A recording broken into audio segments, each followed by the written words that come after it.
Som začínajúci pražiar a barista. Robím to, čo ma baví a túžim ľuďom priniesť kávu s celým jej príbehom.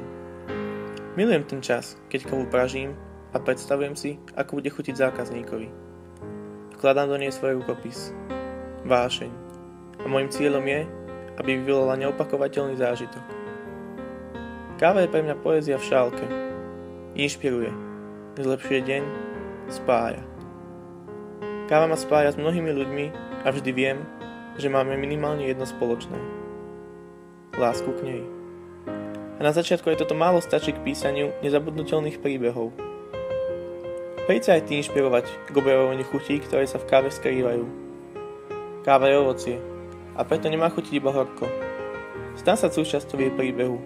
Dokončí ho záverečnou bodkou za všetkou tou prácou, ktorá sa skrýva za výslednou šálkou. Vychutnaj si ju a objav tú rozmanitosť a jedinečnosť zároveň. Od dnes už aj v Central Café Levica.